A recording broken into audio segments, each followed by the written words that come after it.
and welcome to Listen Up Homebuyers. On this episode of the podcast, we are so lucky to have Gea Elika.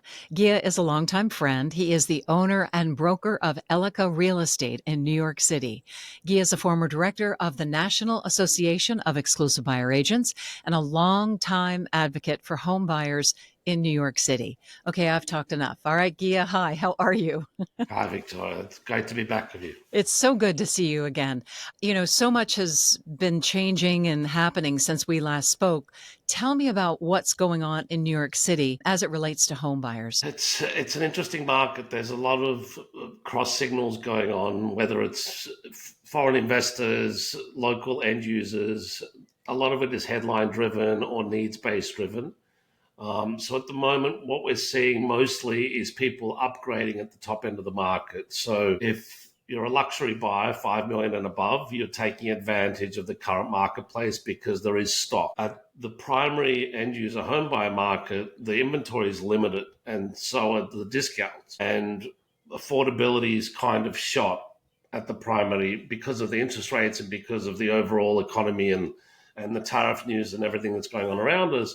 So if one is slightly stretched, they're feeling it harder and they're less involved in the market at the current time because they're more sensitive to the dialogue on a broader scale. Yeah.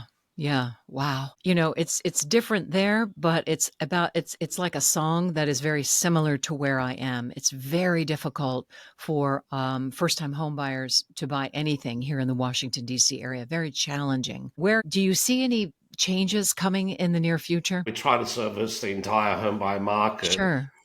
but we also have to position to where the activity is. Hmm. And with elevated interest rates and volatile interest rates, it's a harder discussion with a first-time home buyer because they're seeing volatility week to week in their affordability, and then they're not seeing prices particularly come off.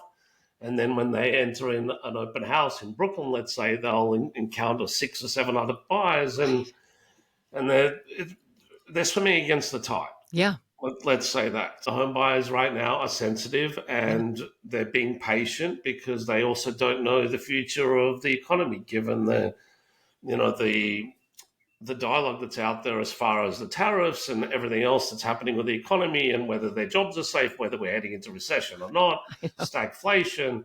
There's a lot on the table for a home buyer to digest. So we position for all ends of the market. The real opportunity right now that I'm seeing and where a lot of deals are kind of happening is 5 million and above. Yeah. And that's needs based Hmm. and they're less sensitive to affordability and they're able to pay a premium for a premium home in a building that stands out. Yeah. So what I'm seeing is particularly with tariffs, like renovations are not exactly ideal when you're potentially looking at a 20 or 30% increase in the cost of Right. wood or steel or hardware, whatever it may be. But when you have the luxury of money, you're able to pay for what you want. And even if it's not on market, a lot of deals at the moment are being done off market. Hmm. So a lot Tell of me. buyers want to live in a particular building, a particular type of apartment, and then we have to go and headhunt for it. Yeah. So tell me about that process. When you say that they're off markets. Most of it happens really broker to broker. Got So, it. for example, a lot of we can definitely find ownership on a property very easily, but we prefer to contact the broker that transacted, represented perhaps the buyer of that property, 3 or 5, whatever years ago, and we would reach out to the broker first I see. and Right. ask them if the owner would be interested in selling. Lister, so whoever was the representative for the seller, because Right. the records indicate that because the seller's agent's no longer there, it's the Right. buyer's agent that represented the Right. current owner. And what is that process like for people? Are you finding success with that sort of interaction? When it comes from the buyer's perspective, it's really about compromise, and the compromise is paying up. Hmm. One can't go into that process expecting a discount of any kind. Right. And often you'll pay a premium to get a product that's not on market. So off market is not ideal for somebody that wants a deal. It's not a Right. deal driven market. Right. It's a purely needs based market that one pays a premium for. It's like a luxury handbag or a luxury car that's Right. finite. Right. And you don't want it to go to market. You want to buy it before it even reaches the market. Yeah. What kind of tips are you offering your buyers as you're going into this? What sort of strategy do you have? I have to disappoint a lot of people. Hmm. With money and without money, it's really managing disappointment. Um, and often I need a psychiatrist, but often I'm acting as a psychiatrist for others. Yeah. And when it comes to money in a home, it's stressful because it's limited. Yeah. It's our inventory is very tight, and in New York City, I can't speak for the rest of the country, but in New York City, we don't have a lot of land. Manhattan's Right. an island. Buildings have to be torn down before new product can come to market, or you're dealing with old bones and old detail that may not be particularly divine or pre-war and wanted. So the hard part is finding something that's good. Tell me a little bit about ownership there, because I know that there are so many co ops. Can you give a little explanation about what exactly is a cooperative? Just give some background on that. Co-op is a club. It's a community, Hmm. and in order to join it, you have to be financially and verbally and physically presentable. And so it's definitely not an investor unless you're buying a co-op that's liberal and loose, and which you don't want to buy because that means that it can fall under stress quicker than another co-op. Yeah. Co-ops are very interesting because they account for. It used to be as high as 85% of our market. But with the rate of development over the last 20 years, that percentage has fallen probably to around 70 or so percent. Okay. I mean, it's not an exact, but it's an approximate. And that there are more of them.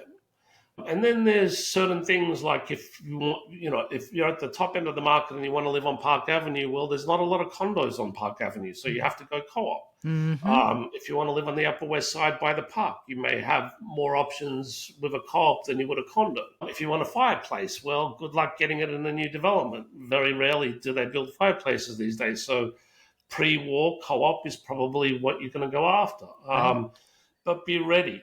It's worse than joining a golf club or any kind of social club. It's a microscopic Ugh.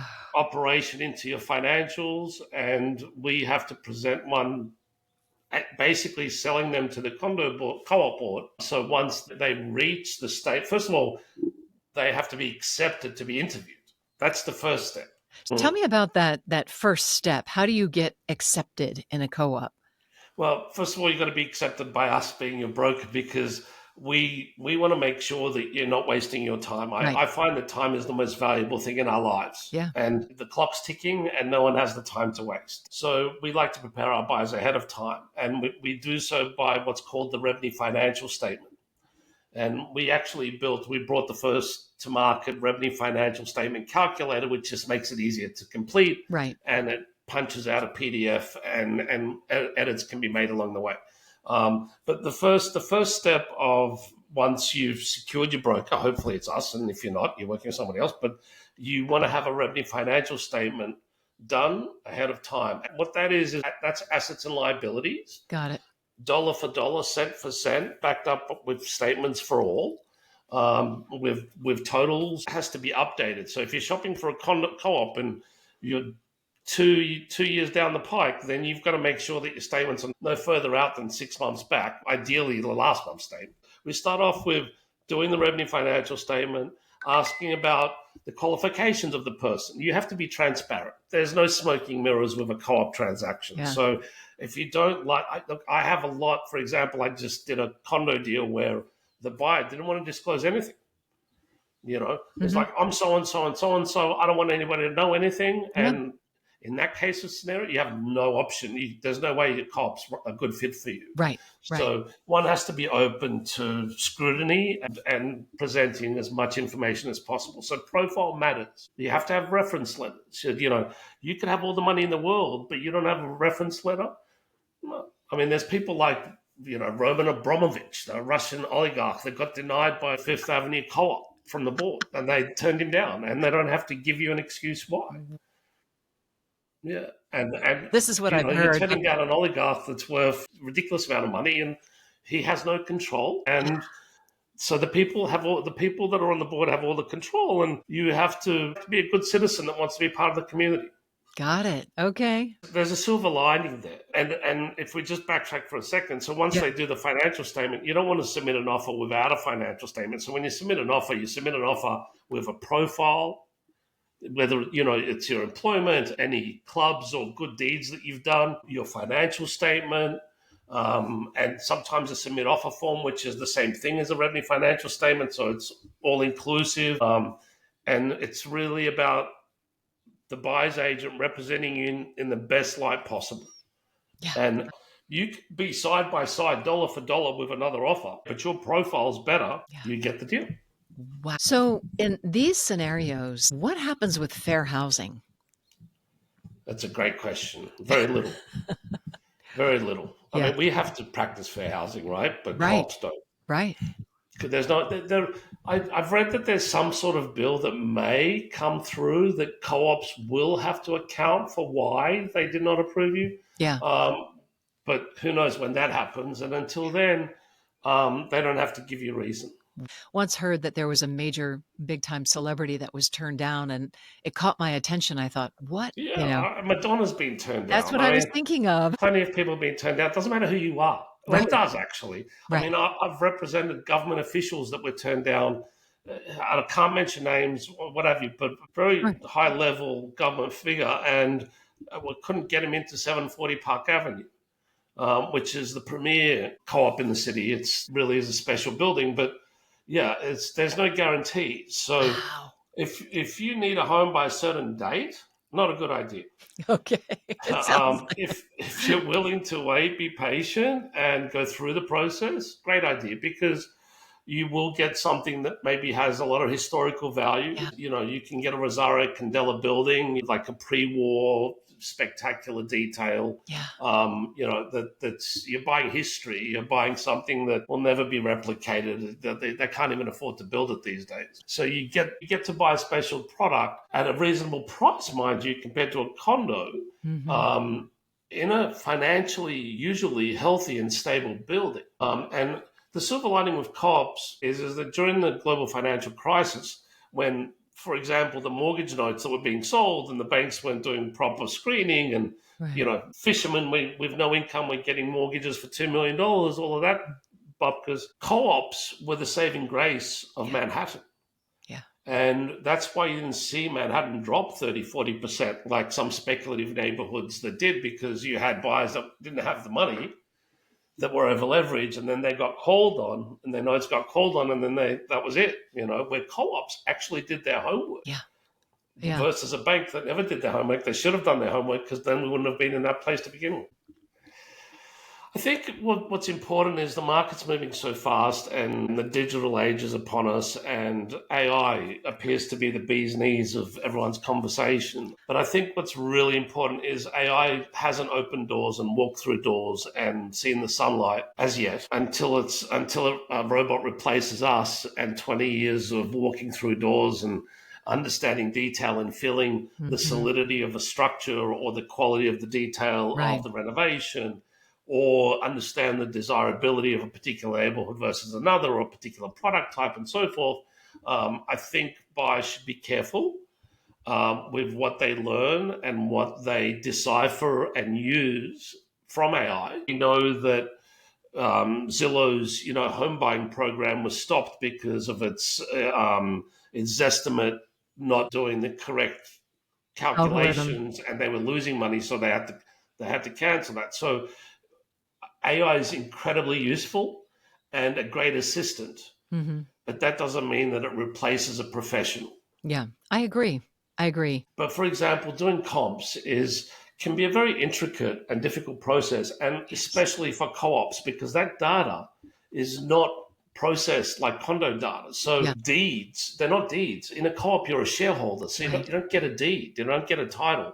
You're a shareholder, and those shares are not registered with public record. It's not like buying a share in the stock market. Right. And even then, it's hard, unless you buy a certain percentage of a company, nobody knows you own it, right? Only you. Same with a co-op, unless the media gets a hold, high profile, and they get a hold of it and they write an article about what you bought it for. But so AI doesn't have privy to that information. Yeah.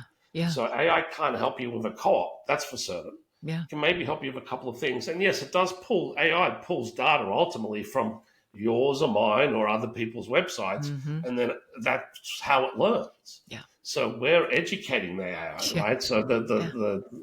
but what I've found a process where I love it. It doesn't replace anything. It just helps me speed things up sometimes. Yeah. And if I need to decipher or maybe my question my own opinion, um, I will use ChatGPT, then I will use Gemini, and then I'll use Grok, and then I'll ask them which one do you think is the better, and so forth. And I have one screen the other. That's kind of funny. Yeah, I mean, I have them all three in my browser as Okay. bookmarks, and I'm like, Gemini, did ChatGPT, does it have the right perspective on this, or That's stuff like that. funny. Oh, that's funny. Well, Gea Elika is the owner and broker of Elika Real Estate in New York City. And Gea, I know you're busy, so I really appreciate you taking time to sit with me and just kind of give us an overview of what's happening in New York City. Thank you so much. Thanks, Victoria. It's been a pleasure.